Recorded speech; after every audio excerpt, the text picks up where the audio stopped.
Alkisah dahulu kala, di wilayah barat bumi perdikan Sendang Kamulian terdapat sebuah padepokan yang bernama Padepokan Sinawang.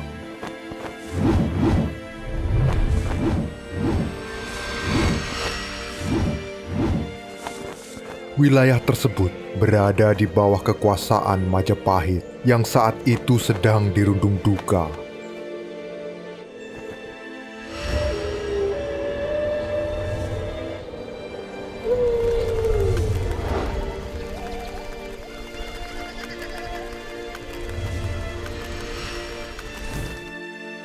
Putri raja satu-satunya yang bernama Raden Ayu Saraswati sedang sakit. Dia menderita sakit aneh. Tubuhnya mengeluarkan bau amis yang menyengat.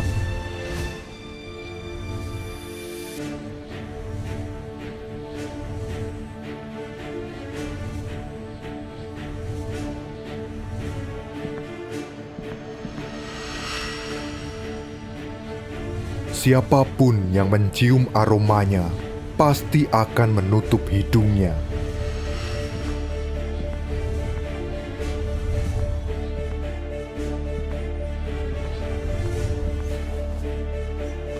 Sebenarnya sang raja sudah berusaha mengobatinya. Seluruh tabib dari penjuru negeri sudah didatangkan, namun tak ada satupun yang dapat mengobati penyakitnya. Suatu hari sang raja meminta pendapat kepada Patih tentang nasib putrinya. Sang raja merasa malu jika para raja yang berkunjung mengetahui keadaan sang putri. Miturut pamanggih kula, langkung prayogi sang putri kapasrahaken sauntara ing Padepokan Sinawang, ingkang wonten ing sisih kulonipun kerajaan. Mbok menawi mangke ing mrika, putrine sang Prabu saged pados cara kagem saras. Saranmu apik banget, Patih. Sesuk awakmu dhewe kudu ngeterke anakku ning kono. Sendika dawuh Kanjeng Prabu.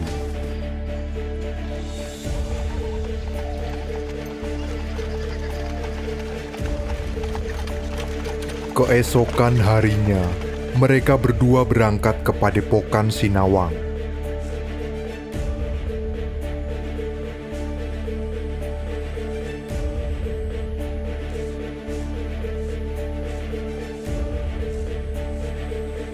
Ki Ageng Sinawang, pemimpin padepokan itu, menyambut kedatangan Patih dan putri Raden Ayu Saraswati dengan hormat. Termasuk juga para murid di padepokan turut menyambutnya. Akan tetapi, mereka tidak tahan dengan bau amis yang keluar dari tubuh Raden Ayu. Nuwun sewu Ki Ageng. Ingsun iki patih Kraton Majapahit. Dene kang nunggal kalih kula niki putri sang Prabu, kang gadah asma Raden Ayu Saraswati. Nanging saiki putri loro, awake mancarake ambu amis banget.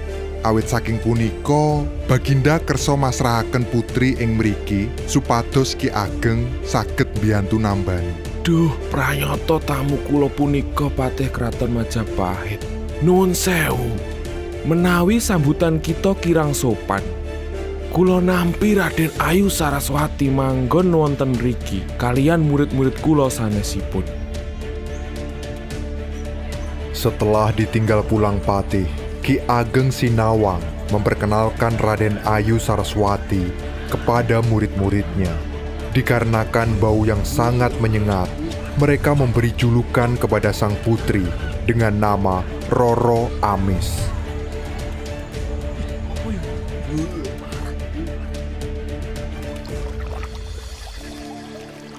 Singkat cerita, sang putri diobati dengan cara berendam di Sungai Bagong.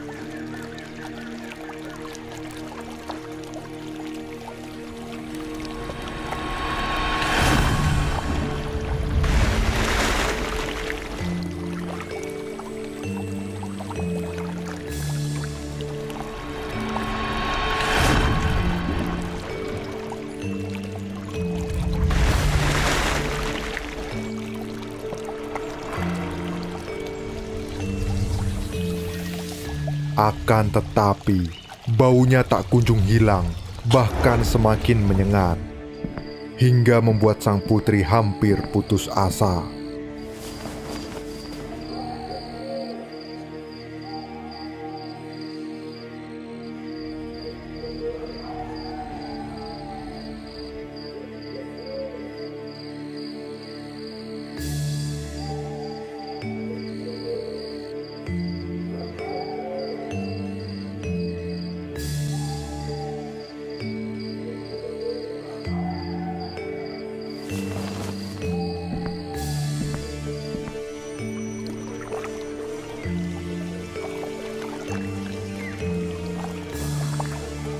Memasuki hari ke-40 Raden Ayu berendam.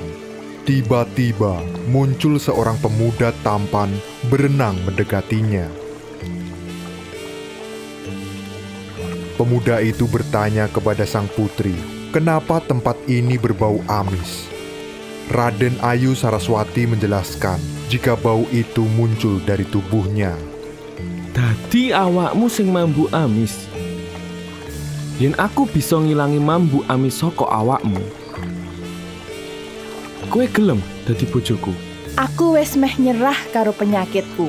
Yen sampean bisa nambani, aku bakal nuruti apa sing dikarepake. Kowe wis janji, aja mblenjani. Ya wis, saiki tak tambani penyakitmu.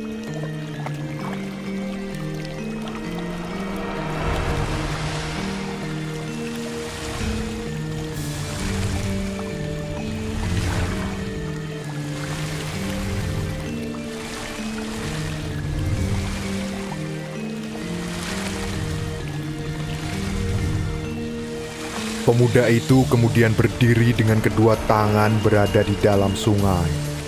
Perlahan, air sungai tiba-tiba bergejolak seperti air mendidih.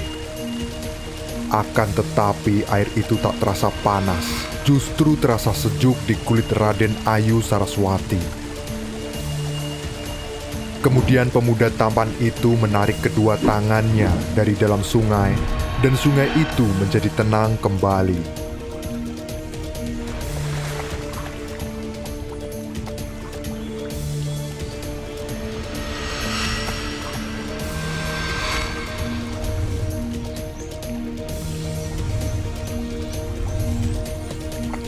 Bau yang ada di tubuh Raden Ayu seketika menghilang.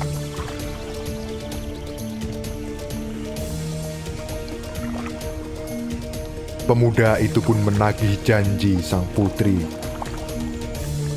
Kula paring asma Saraswati. Kula purun dados garwanipun sampeyan. Iya Saraswati, aku Srobo. Aku arep nglamar awakmu. Dudono omahmu ning endi? Singkat cerita, akhirnya keduanya pun menikah secara sederhana. Sang Prabu datang untuk merestui pernikahan dan mengizinkan putrinya untuk tinggal di Padepokan Sinawang.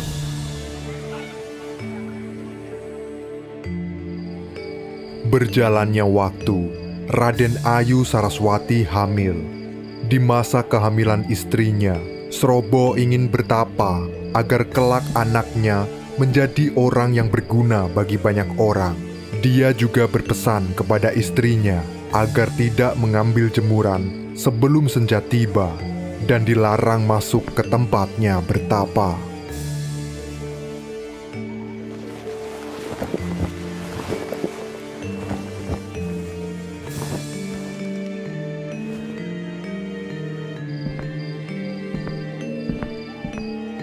Raden Ayu Saraswati semula sangat memegang teguh pesan suaminya itu. Akan tetapi, beberapa waktu sebelum kelahiran sang anak, dia mulai melanggarnya. Dia mengambil jemuran sebelum senja tiba. Sejak melanggar pesan suaminya itu, perasaan Raden Ayu Saraswati tidak menentu.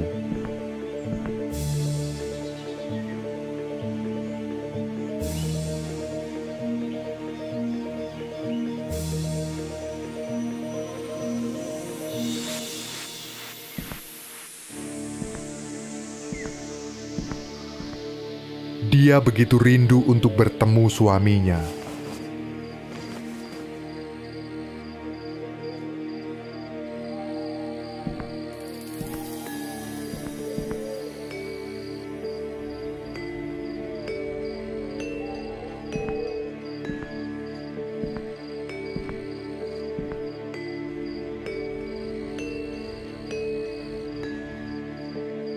Hingga pada suatu hari, Raden Ayu nekat masuk ke tempat suaminya bertapa.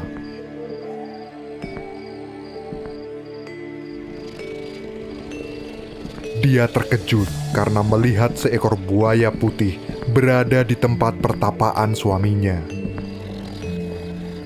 Ojo wedi, iki aku Srobo bojomu. Amarga sliramu wis nglanggar welinganku, aku balik nang wujudku.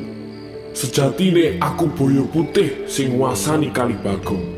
Pesenku sing pungkasan, yen anakku lair lanang, wene ana jeneng Menak Sopal. Wis Saraswati, aku bakal lunga.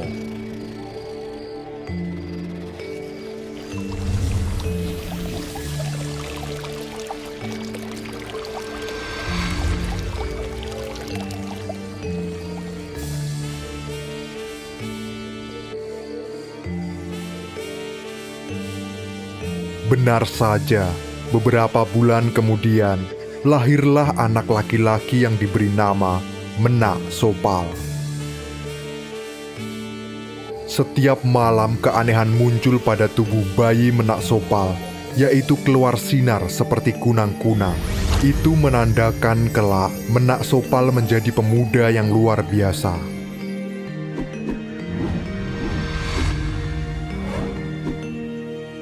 Saat beranjak dewasa, dia menjadi pemuda yang pandai. Semua ilmu diajarkan Ki Ageng Sinawang dengan cepat dikuasainya.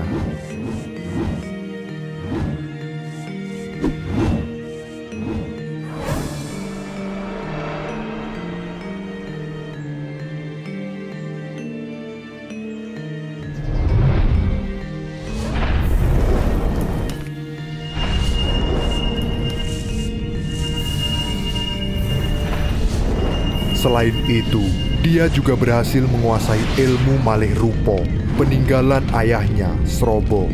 Ketika ilmu itu digunakan, tubuh Menak Sopal berubah menjadi harimau yang sangat besar.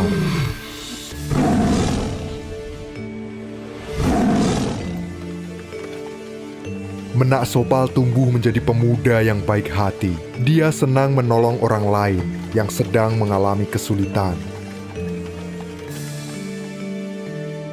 Hingga pada suatu ketika, penduduk sekitar Padepokan Sinawang menderita kekurangan air. Mereka sering berebut air belik di tepi Sungai Bagong.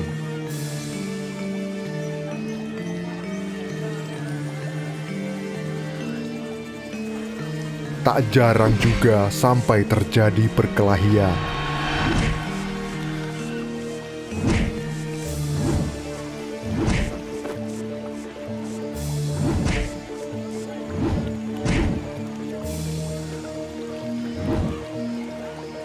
Menak Sopal ingin membantu warga yang sedang mengalami kekurangan air itu.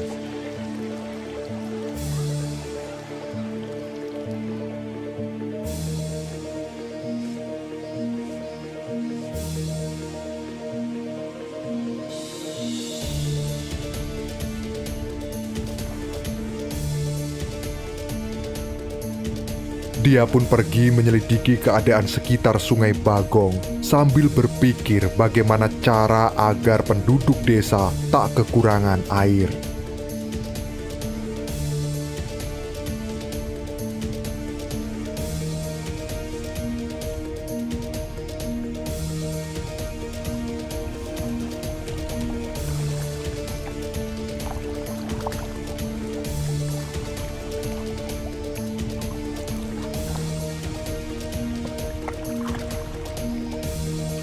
Setelah menyelidiki beberapa hari, akhirnya Menak Sopal memutuskan untuk membendung air sungai.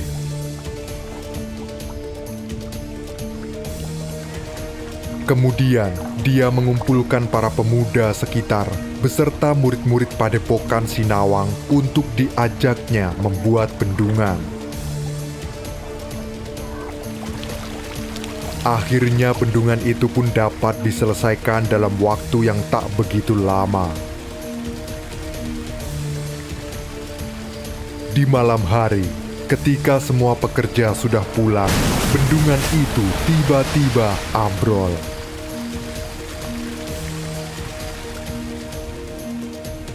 Keesokan harinya, Menak Sopal terkejut karena bendungan yang telah dibangun susah payah telah hancur.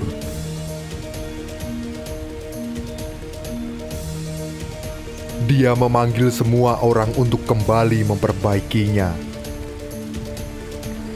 Bendungan itu kembali roboh di malam hari dan terjadi berulang kali setelah diperbaiki.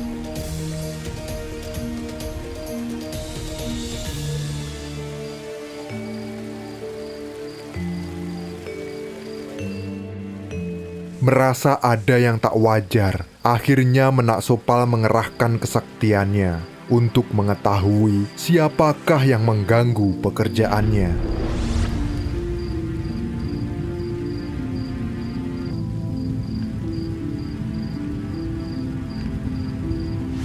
Melalui mata batin, dia melihat seekor buaya putih yang sangat besar sedang merusak bendungan dengan sabetan ekornya.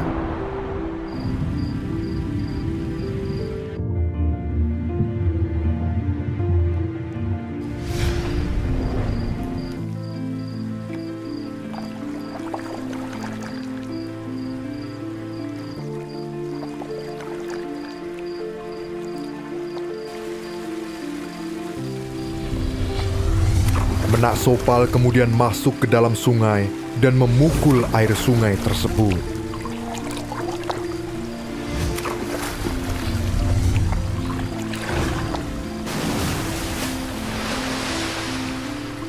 Hei boyo putih, opo sing kok lakoni? Nyapa kowe ganggu penggaweanku sampai ndadekne bendungan iki ambrol? Tak rusak bendungan iki. Amarga kowe sadurunge gawe bendungan ora menehi aku panganan. Panganan opo sing kok karepke? Aku pengen mangan sirai gajah putih. Yen kowe bisa ngabulake kekarepanku, aku janji ora bakal ngrusak bendungan iki maneh. Buaya putih kemudian masuk kembali ke dalam sungai dan menghilang dari pandangan Menak Sopal.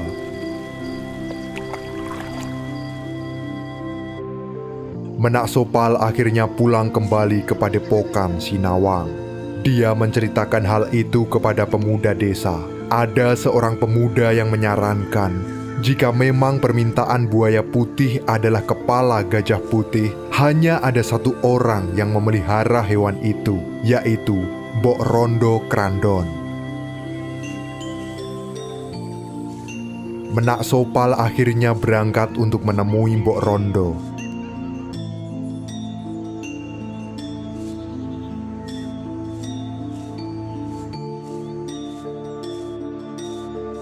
Sesampainya di rumah Mbok Rondo, dia mengutarakan keinginannya untuk meminjam gajah putih itu.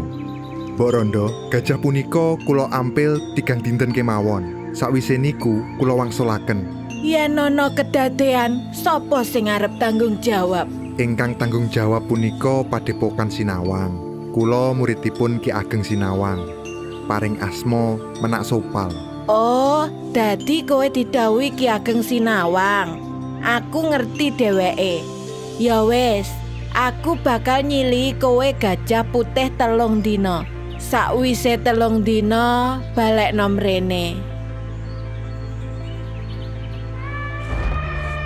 Menak Sopal kemudian membawa gajah putih menuju tempat dibangunnya bendungan.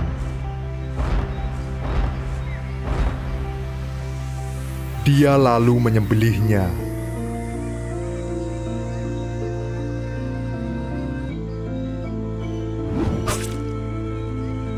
Selanjutnya, dia melemparkan kepala gajah tersebut ke dalam Sungai Bagong.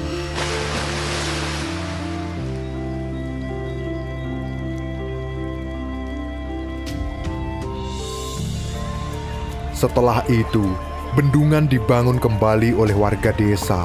Ketika selesai, bendungan tersebut tak pernah hancur lagi. Bendungan itu bernama Dam Bagong, yang berdiri kokoh menampung air sungai. Belik-belik di sepanjang sungai kembali penuh terisi air, sehingga warga desa tak mengalami kesulitan untuk mengairi sawah dan ladang mereka. 3 hari telah berlalu Mbok Rondo Krandon sudah menanti kedatangan Menak Sopal untuk mengantarkan gajah putihnya.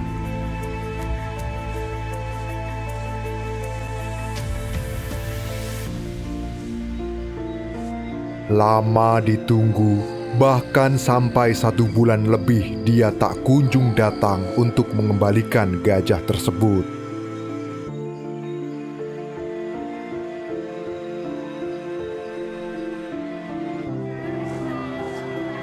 Mbok Rondo pun marah. Dia mengumpulkan seluruh penduduk untuk diajak menyerang Padepokan Sinawang.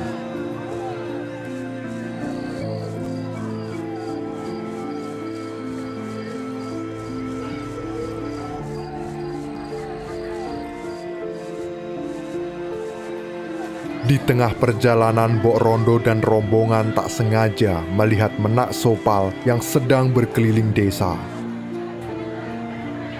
Kowe Menak Sopal toh, bocah sing nyilih ingon-ingon kuwingi.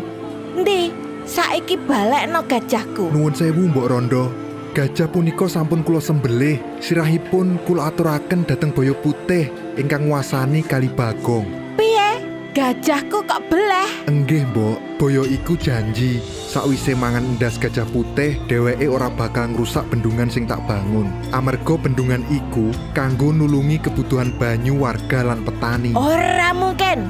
Kowe mesti ngapusi. Hei kabeh, ajaran bocah iki.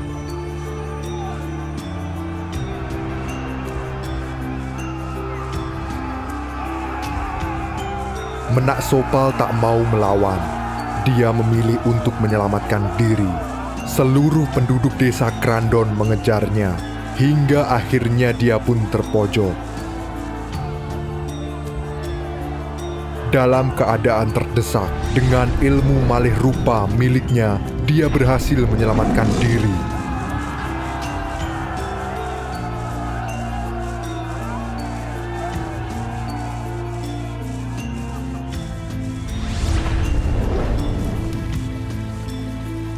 Sesampainya di Sungai Bagong, dia terjun ke dalam bendungan.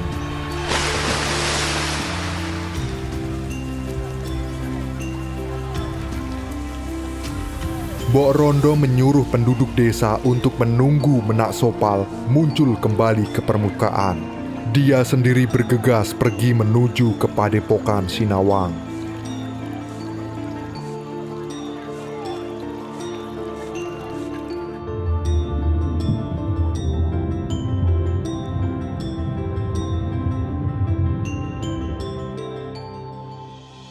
Sesampainya di Padepokan, Ki Ageng Sinawang dan Raden Ayu Saraswati menyambutnya dengan ramah. Semula Mbok Rondo Krandon ingin meminta kembali gajah putih miliknya. Ki Ageng segera menjelaskan bahwa gajah putih itu sudah disembelih dan kepalanya diberikan kepada buaya putih penunggu sungai. Itu dilakukan Menak Sopal agar buaya putih itu berhenti merusak bendungan dan supaya kebutuhan air para penduduk dan petani dapat tercukupi. Dadi bener, apa sing diomongne Menak Sopal? Enggih, leres.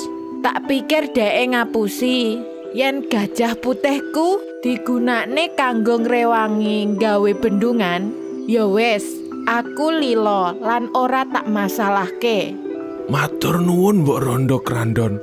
Mugi-mugi terang ing penggalihmu menika saged ndadosaken karaharjan kagem warga. Nanging kepriye nasibe bocah sing jenenge Menak Sopal iku mau? Dheweke wis mlumpat menyang bendungan. Aja kuwatir Mbok Rondo, dheweke mesti bali kanthi slamet. Benarlah apa yang dikatakan Raden Ayu. Di dalam sungai, Menak Sopal ditolong oleh buaya putih.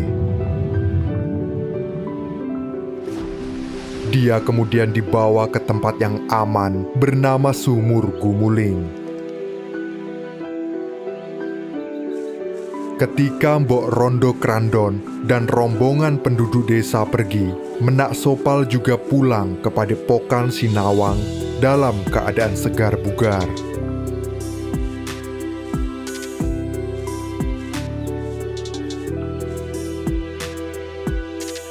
Kata teranging penggalih yang diucapkan oleh Ki Ageng Sinawang untuk kebesaran hati Mbok Rondo itu kemudian digunakan menjadi nama daerah tersebut. Lama-kelamaan, kata teranging penggalih berubah menjadi Trenggalek.